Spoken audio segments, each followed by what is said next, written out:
Chris is about to give a talk, and said thanks once again for joining us, Chris. I'll repeat. Can you hear me now, Chris? Can you hear me, Chris? Yes, now I can. Okay. So for the benefit of the recording and anyone just joined us, welcome once again, Chris. Thank you. Chris is joining us from the UK. He's usually based in Madrid, where he works, I believe, as a teacher mentor and teacher trainer or teacher mentor, Chris? Teacher mentor. Okay. And so the title of his talk you can see here very clearly, so I won't repeat that. But apparently, Chris first taught in the UK high school system and has been working in ELT since 2015. Well accredited with an M.Ed in Applied Linguistics and is at home in the UK at the moment, I believe. Over to you, Chris. Yes. Good evening from the UK, or afternoon, or is it morning in Toronto? I'm not really sure with my time zones. Probably no, afternoon. Afternoon, yes. So thank you. I want to open by thanking actually TDSIG and Braztesol for accepting my presentation, including it in the program this year.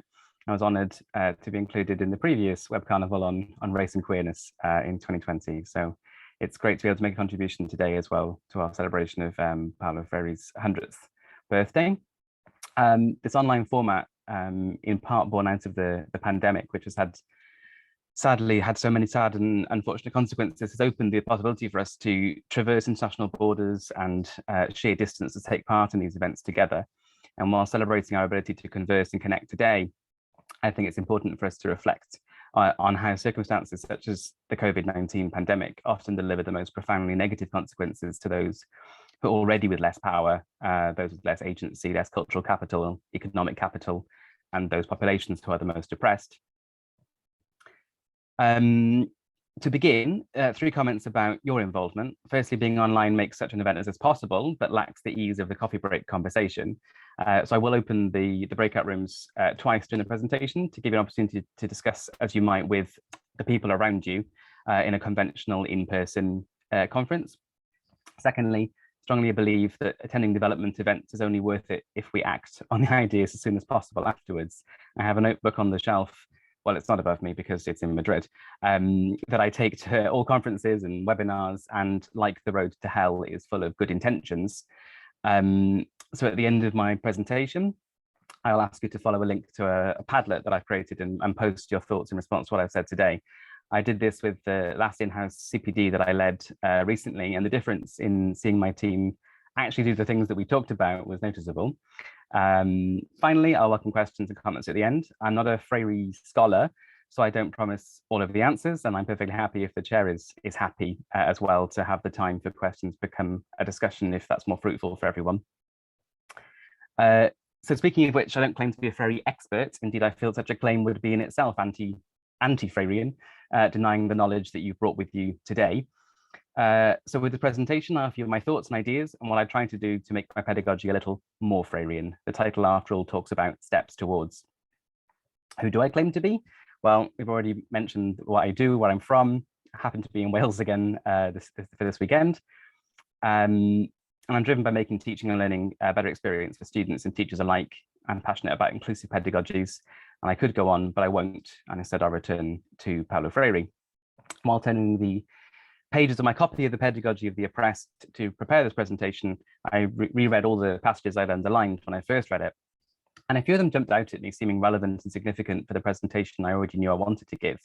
And so I've decided to structure my talk around these 6 brief passages, unpacking what I think is meant by them, exploring how I think they might be relevant and useful, and drawing from other pedagogical voices to make suggestions about how to apply this in our teaching. And something else I want to mention before we go further is the importance of remembering that my context and your contexts are not the same as Freire's and nor as each other's. So we always have to look for the intention behind a suggestion as we understand it, and then seek how to apply it to our own context, if indeed we want to apply it at all, because we have to believe in our own pedagogy. So first, the quotation that inspired the title of my talk. When we think about a pedagogy forged with and not for, we have to think about where we teach. The context in which many of us work do not necessarily allow for such liberty. There are external and internal exams to prepare for, course books that have been purchased and need to be followed, directors of studies who have written syllabi and asked that they are followed, guilty, and so on. With these words from Freire, I'm reminded of Dario Luis Banegas' article from a 2011 edition of the ELT Journal, where he discusses the construction of an additional negotiated syllabus. On top of the required course, both teachers and students suggested topics that became a syllabus, and I quote, in the form of a source book in which teachers compiled authentic reading and listening material to develop activities aimed at the Argentinian teenage students at state schools in an effort to produce more contextually appropriate material. It's often the case that when we are using course books that we are produced for global markets, the materials they contain cannot be locally and contextually appropriate.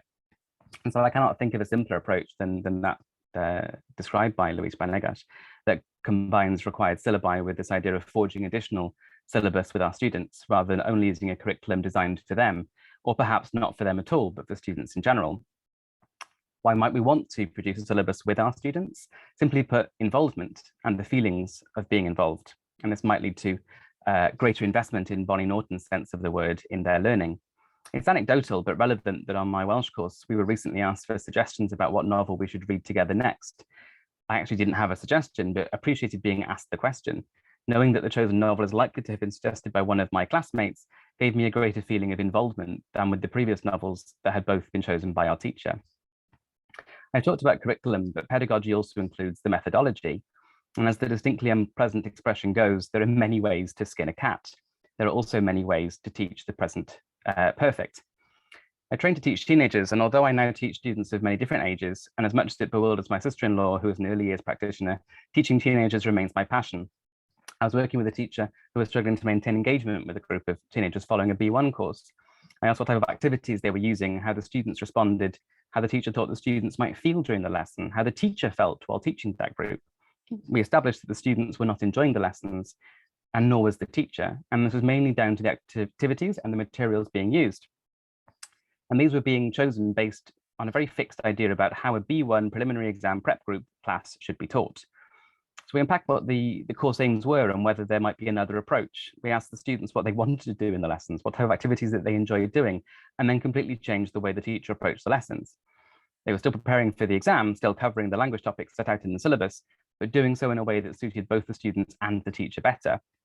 When I say this out loud, it seems obvious, but we have to remember that our colleagues, as much as ourselves, can become fixed in their thinking, fossilized, as we say about errors.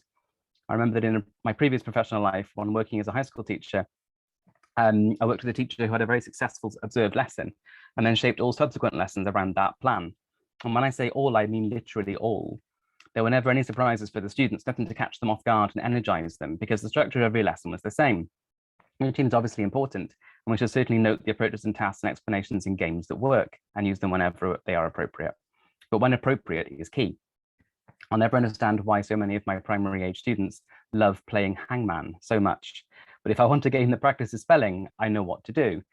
Listening to them about how to teach, as well as what to teach, is the message that I take from this passage. So following on from the question of what to teach, we must ask the question, who has the knowledge in the classroom? My use of the article "the" in the previous sentence is deliberate.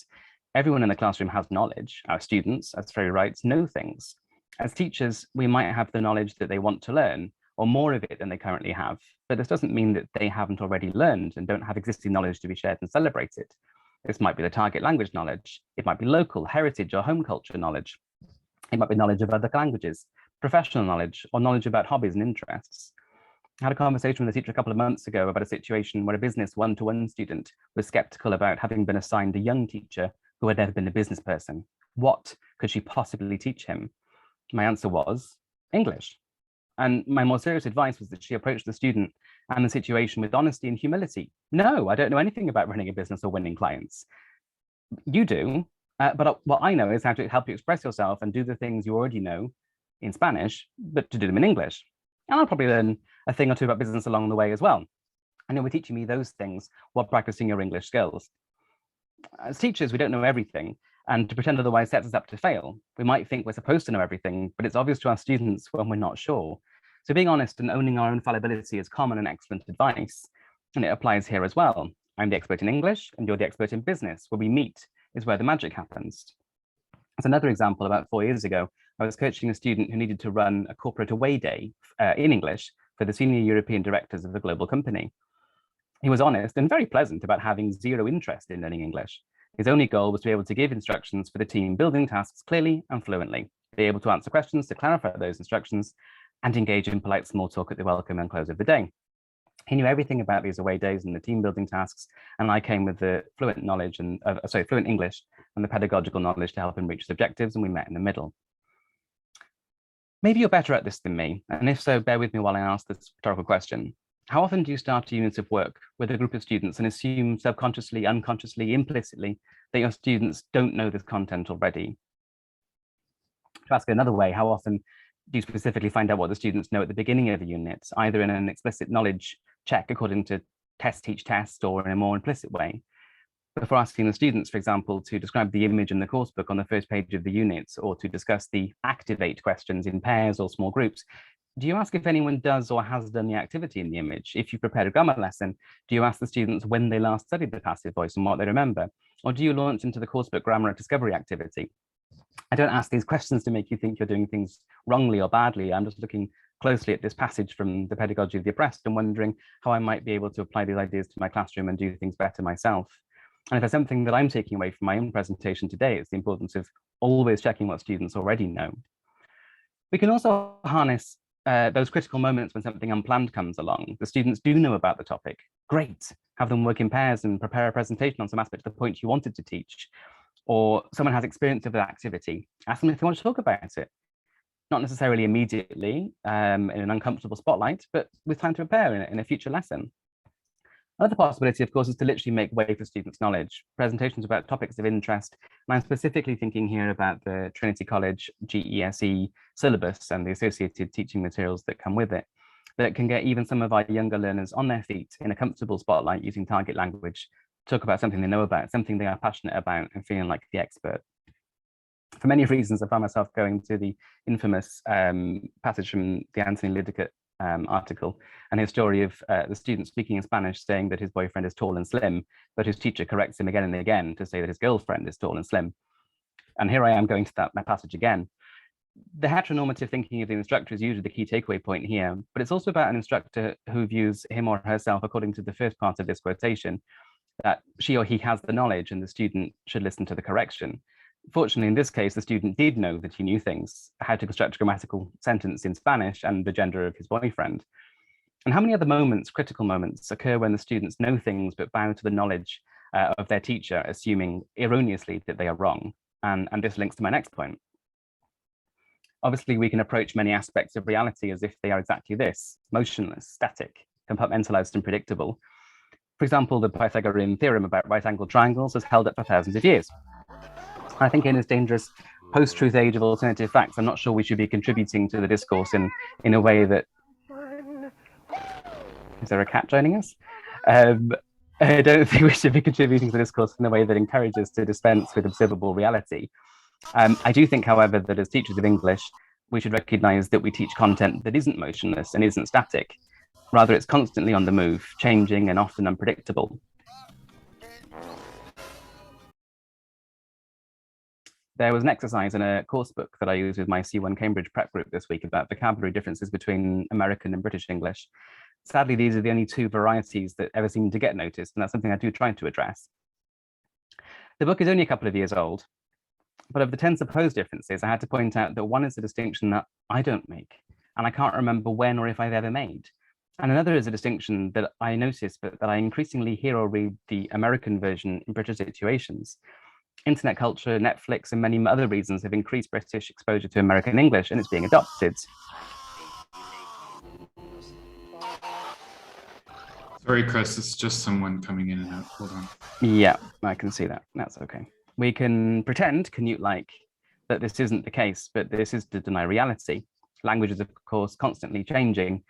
I've noticed that it's become a habit of mind for me that when my students challenge me on the meaning or usage of a word, whereas a few years ago I would have been more adamant that I was right, I now take a breath and take a pause. The student might have heard that word with that meaning in a valid context. Maybe it's an American meaning that I don't understand. Maybe it's a youth culture expression that my grey hairs prevent me from understanding. I've lived for 5.5 years now outside of an L1 English context, and so maybe I'm wrong. It's the second time I've mentioned humility in this presentation, but I think humility is what is needed here as well. So I'm going to try to share these questions into the breakout rooms and ask you to discuss one, two, or all three with other attendees. So if I stop share, did you? Oh, I can create the breakout rooms here. Okay, create. So I'll invite you to the rooms and then I'll share those questions to you to discuss.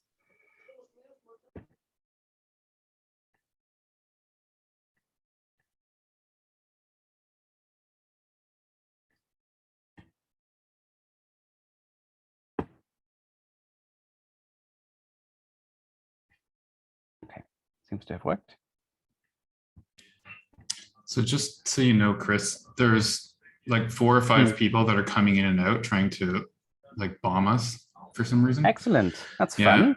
So I've enabled the waiting room, so nobody's going to be able to get in at the moment. So just, I'm not going to be able to invite new people in. That's all.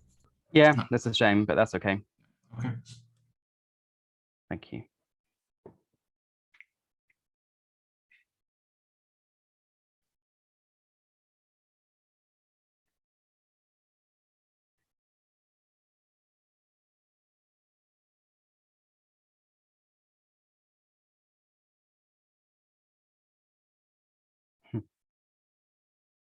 Eight, in fact. Wow.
Okay.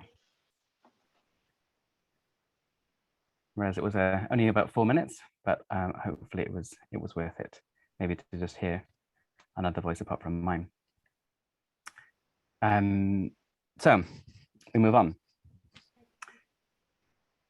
This is a bleak picture of education, and one that I doubt many people imagine when they enroll on teacher training programs. I remember, however, that this encapsulates one of the reasons that I wanted, or rather needed, to leave high school teaching when I did. I was trying to fill buckets, but not all of the buckets had been made the same. Some did not have wide openings that allowed all of the water to enter as quickly and easily as others. Despite pedagogical interventions and dedicated teachers, those who've been made somewhat differently were forced by the system into feeling like failures. I could control my classroom and my approach to teaching, but not a system which forces kids through public examinations according to their birth year. Thus, eventually I found myself working in private language schools where students enter public language exams conducted by Cambridge, Trinity, among others, when they are ready rather than when they should, has made me a happier teacher.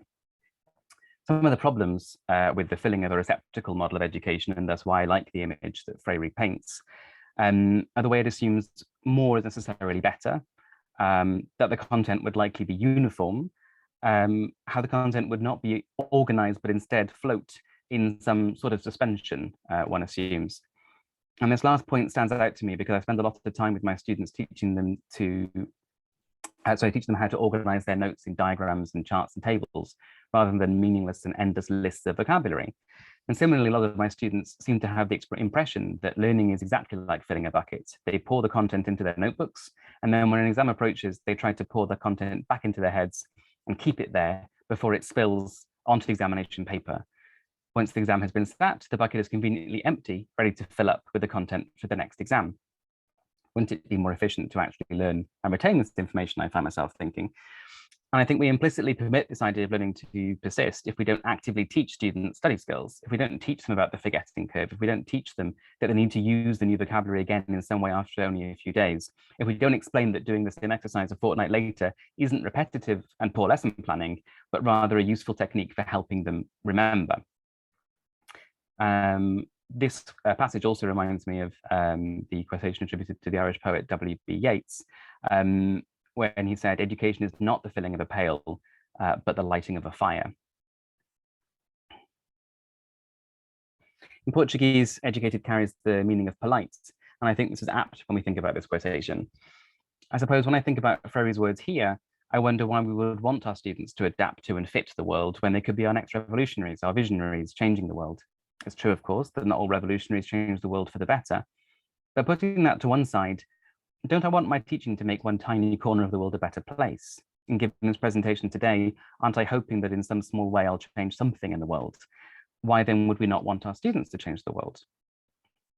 Like everything I'm talking about today, this is not a binary of extremes where we encourage our students to be world-changing revolutionaries who don't follow the social conventions, or we force them into the straitjacket of conformity. We must look to our contexts again. What can we achieve and what do we want to achieve? Well, we teach language, we teach communication, we teach expression. I'd rather think that about an educated person as an adaptable person rather than adapted, rather than someone who has been changed from their authentic self to an acceptable version of that, someone who can read the context and change, chameleon-like and suit the situation, someone who knows when it's time to talk and when it's time to fight. To take an example, I'm interested in taboo language. Horan from 2013 writes, "Given that cursing and swearing play an important role in communicating emotions and attitudes and can be found not only in casual spoken utterances, but also in song lyrics, literature and theatre, their absence from foreign language learning would seem to constitute a glaring omission. It's no surprise that my teenage students bring vulgar language with them into the classroom. After all, many of them spend a lot of time on the internet engaging with written and spoken English language culture. I'm personally unbothered by swear words. I make use of a lot of them in my communication, both in English and Spanish. Research tells us that swearing in our mother tongue after injuring ourselves can have a measurable cathartic effect. To me, it feels quite fun to swear in Spanish. I feel like I've arrived in the language. It wasn't so long ago that in frustration with something I realized, I released a few vulgarities in quick succession to the amusement of one of my friends who, rather than joining me in my deserved frustration, laughed and told me that what I had said sounded really Spanish. But I swear with my friends, I don't swear in front of my students, and I ask them not to swear in front of me. I explain that I'm not bothered by the words personally, but some people are, and that we need to be aware of that. I also explained that the classroom is not generally the place for that kind of language. Horan also notes that while on one hand swearing is seen as a sign of low intelligence or characteristic of lower social classes, on the other hand, the strategic use of cursing or swearing can enhance a speaker's image as being down to earth or one of the people. Thus, the image you unwittingly project of yourself can depend on the context in which you use bad language. I've taken this somewhat lengthy example of swearing and cursing to show that with language, strategic adaptation as a function of our agency can be empowering. Simply doing and saying whatever we want might negatively impact innocent people, and we might negatively impact ourselves, perhaps without even realizing it. Adapting in order to fit is not the same as adapting in this way. And so I wanted this passage to be the one to end with, because it's the one that stayed with me when I closed the book after my first reading. I find the image it describes to be dystopian, suited better to the Orwellian world of 1984 or Margaret Atwood's Gilead. And yet I knew it wasn't fiction. Here, Freire argues that at school, students discover that an important precept is not to think. I feel this links well with the idea of teaching as filling a receptacle. Again, Freire is suggesting there is something passive about the way education was, or is, or can be, asking students not to think, but merely learn, to make room and be filled with the knowledge the teacher is pouring in, not to analyze or question, but to accept.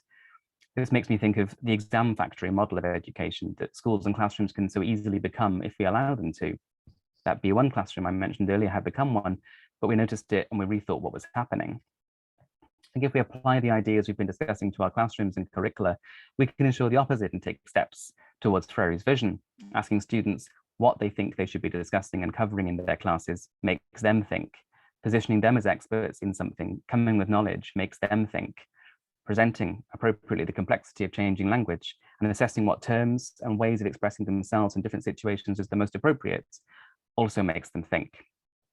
And so I just want to give you a little more time. I need to, oh, I'm sorry, I need to change something here. A little more time to speak before we come to a complete conclusion. I've got 2 questions for you here, but they're not displaying properly. Let's try that again. Yes, now it does. So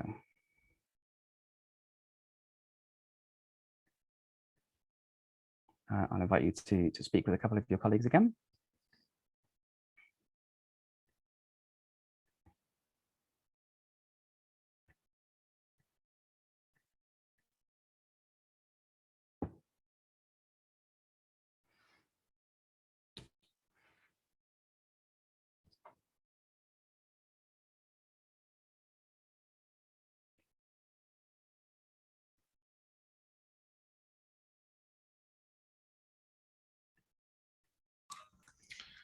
Hey, Chris. So as you can see, there's been a number of little disruptions. I'm really sorry about that. That's okay. It's how it trying goes. to handle it as much as I can. I appreciate it. It has thrown me slightly off my game, but well, no worries. You're doing the best you can. I appreciate the comment. It's just hard to decide who to let in the waiting room and who not to. And so I'm not going to let any more people in at this point.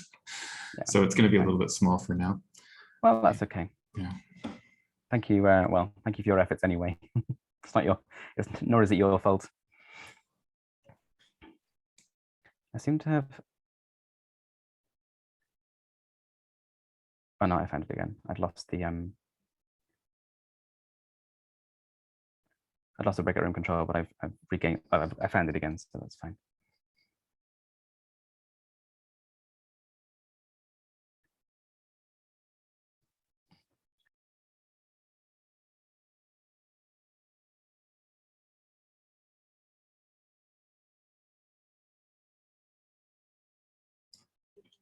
Christian, don't let anybody in from the waiting room, please. No, I haven't, and I won't. I'm listening to what you're saying. Have you? Yeah, is there any way to completely disable people before they come into the waiting room? Well, I did. But it's still... Yes. So I have disabled the animations, the video, and the I saw that. mic. I saw that. But I just re-enabled mics and video because then they can't talk in the breakout rooms if they don't have that option. Sure. But for the next session, I'm gonna well, actually, there isn't another one in here, so thankfully. For tomorrow, we're going to have to figure out another way to deal with this. Yeah. Okay. Can you disable the animation, the annotation, sorry, but not the video, but keep the mute? So yeah, I can do any three of them or any one of them, but the point is, it's across breakout rooms and the main room. Yeah. You can't distinguish between the two. Yeah. No.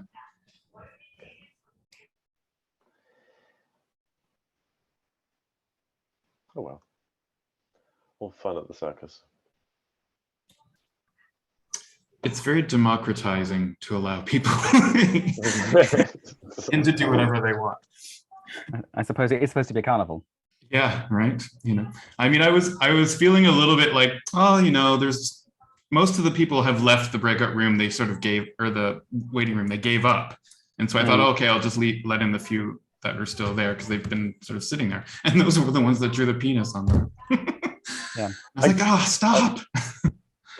I guess it's democratizing the syllabus, right? To the extreme. Yeah.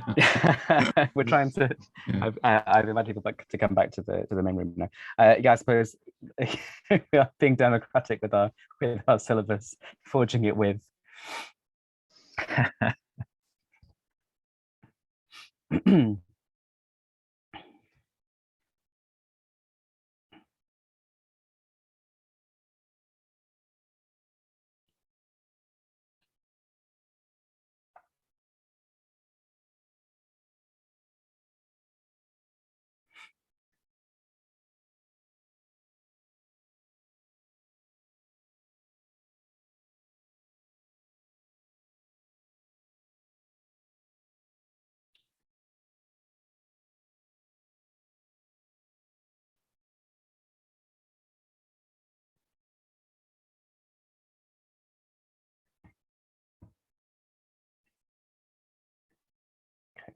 Yeah, we're back.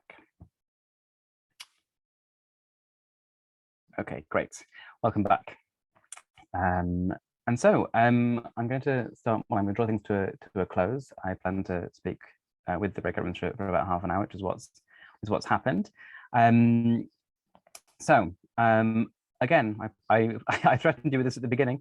It's also back over to you. I'm going to paste a link in the chat and ask you to invite. Well, I invite you to copy and paste the link and post any sort of thoughts or reflections on the session today. It might be an answer to one of the coffee break questions. It might be something that intrigued you, something you specifically want to do in class this week. As I remarked at the beginning, I strongly believe that if we attend development events, we have to put into practice the things that we think about as soon as possible afterwards. I'm going to leave the Padlet open as well over the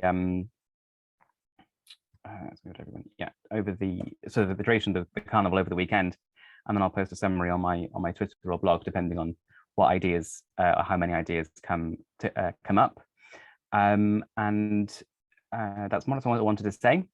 Questions, comments, and thoughts. I'll open the floor to you with the time that we have left, which is about 10 minutes. And like I said at the beginning, if this actually becomes a discussion, then that's also great. So thank you very much. Thank you for participating and listening.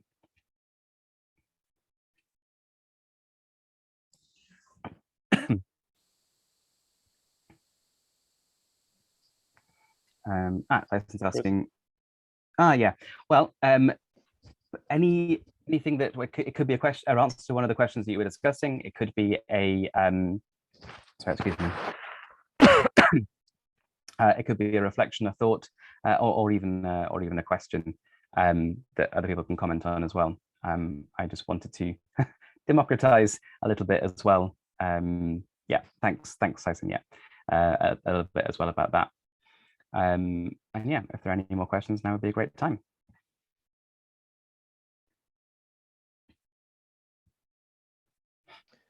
Chris, how would you suggest that we get students to send us the resources required to really democratize the syllabus? I know it's very specific, but there's something that's really a concern of me at the moment. I would love to be able to basically what we do, I'm teaching some Turkish students at the moment. I'm thinking particularly of a class of Turkish maritime workers. Okay. And they say, yeah, we'd love to study the things that we need to study. And I found out what those things are, but they won't send me any materials. It's just, how do you get them to do that? It's very, very specific. Very specific. It's a great question. That's really intriguing. They say they won't. A learner-based syllabus is based on the materials that they learner-generated materials, essentially. Of course. But when you say they won't send you anything, what kind of? Basically, the question, I suppose, is how do you get them to really engage in the process? Oh, I've obviously got lucky in asking. I'm intrigued. Well, what kind of? I'm just intrigued that where the refusal comes from. Why do they not want to? I think I need to ask more and in different ways. Yeah. I think essentially they're very busy business people. Yeah, they on one level they want to do stuff that's really relevant and useful. On another level, they want to be taught and told and things decided for them. So yeah, it's striking that balance, but also getting them to really engage, making sure that they really value. I think you posed a really interesting question, and I think what you said there about maybe going back to them, and I would wonder, as you say, well, what's behind that? Is it simply that they're busy, or is there another reason why they're perhaps reluctant to share the kinds of things that they want? I mean, I'd say I've been perhaps therefore quite lucky, but then maybe also it's the clientele, the students that I'm working with perhaps have got more time. And so if I ask them to, I spend a lot of time with my more advanced students doing, bringing things, quite specifically, bring a song or bring a poem or bring an article that you've read this week to the class, present on it, we can discuss it, etc. So that it is in that sense thrown over to them. And I suppose that's a slightly different approach to what you're discussing or you're describing, and certainly it's different to what was being described by Dario in his article, because it's a lot more ad hoc. It's a lot more week by week. I don't necessarily know what they're going to bring, which means there could sometimes be quite a lot of me scrabbling at my laptop while the student does the presentation, so I can bring us up to speed with exactly what the conversation is going to be about, particularly if it's an article that's in English about something that's happening locally, then maybe I've missed out on something and I need to kind of catch myself up. So that can be a bit more ad hoc. But what I find that works with that is that or why I think it might work well, at least in my context, is because it's a bit more relaxed. That it's not, okay, I need you all to bring me something so I can put together the course for the next 12 weeks. It's that they've got a slot in my lesson. So that negotiated syllabus time has a boundary, which perhaps is not the most, maybe not the most ideal, but that they know that that's their space to bring something to share with the group in whatever it might be. I'm sort of allocating that slot to people, and then maybe they move it around as well, because they may not, maybe that week doesn't suit them. But rather than it be, okay, I need everything now so I can put together a pack for you. No, you bring it on the day. And maybe whether that approach could work in that context, so that there's not the pressure on everybody to bring something by a certain date, but that everybody has the chance to come and own some of that time in that way. I don't know if that helps. I'd be intrigued to talk to you about it more, actually, because that's an interesting conundrum. I think it's a conundrum that perhaps all teachers have in terms of students engaging and. But yeah, I just need to try different things, and I think it's an interesting conundrum. Maybe a time they specifically want to make it more. As if you're saying they specifically want things to be more relevant and more local to them or whatever. And then when you ask them, okay, well, great, let's do that, and then you get the tumbleweed afterwards. That's a particularly knotty conundrum, I would say. Yeah. I think I perhaps need to be very specific with what I ask them to bring, and I think to ring fence it, as you said, maybe a certain part of the course. Yeah. They're advanced, Ceci. They're advanced. Yeah, I'm looking at this as well. Yeah. Cecilia, I hope I'm pronouncing your name correctly. Yeah, I think that you do hit on a key point there when you say fear of exposure, and I think I used the word spotlight several times, very knowingly thinking about Tyson's book. and sort of the spotlight. And I think that's why I sort of said like in a safe spotlight. And I think it's about classroom culture as well, isn't it? That yes, maybe the first time or that you do it, it might be there might be a fear of spotlighting, but if they're enthusiastic about the task, it's that sort of like guiding them through it step by step, demonstrating exactly what you want them to do. As I say, specificity. So I might say, okay, I want you to bring an article that's about something you're interested in this week. I want you to pick out 3 or 4 interesting vocabulary items, or 3 or 4 interesting expressions. Or when we've done songs, it can even be an image that you don't even understand, but you want to bring, and we can talk about it together. And maybe I won't be able to give you the answer because I wasn't in the lyricist's head, but we can talk about what it might mean. And by making, I don't know, by making it specific about, okay, bring me a song this day, this person, and you've got this slot, and we'll talk about it together, and giving them that might work. And I think that's what Romina has said as well about students not being free. I think you're absolutely right. And I think that's what I've been trying to say sort of all the way through, really, that if they're not asked to think, if they're asked to be a pail that just receives passively the information for a lot of the time, then that moment when you say, hey, this is now your time, there's a rabbit in headlights moment, isn't there, when they don't know what to do with that liberty. And so walking them towards it, it's become something that they now, I'm talking about my advanced adults at the moment, I'm talking about the sort of having a slot where they can present on a text. We're doing songs at the moment, which has been a lot of fun. But no, when we started doing it in September, everyone was a bit like, oh yeah, okay. Now they love doing it. It's like so many things, isn't it? The first time is going to be a bit awkward, and yeah, it's going to be a risk. But when you see that it's a safe risk, I think that can be a good thing. Yeah. Peter, can you unmute yourself? Yes. Hi. Yes, hi, Chris. Good evening. Good afternoon. It must be good afternoon where you are, I suppose. Good afternoon where I am. Yeah, in Brasilia. Just a couple of comments. I really enjoyed what you said, and also the discussion you just had with Christian too. That was thank you. Very enlightening. One thing that I often do is with a closed group or private students is in the first time I meet them, I always explain that it's a partnership that we are in. Like what you were saying, you know, they bring something, I bring something, but their goal is always to improve their English, and that's my job is to that's help your them. bit. Yeah, but we need to, you know, we work together in doing this. So if there are things you like doing, bring them. If there are things you don't like doing, don't tell me, and I'll do it. And the other thing is what Christian were talking about, and I realize this is not the same situation, but I deal with a course where we have students for 1 year, and then they move on in their career, and then we get the new batch in. And what we often do is include in our course book, we modify it every year to include previous students' work. So we insert that's nice.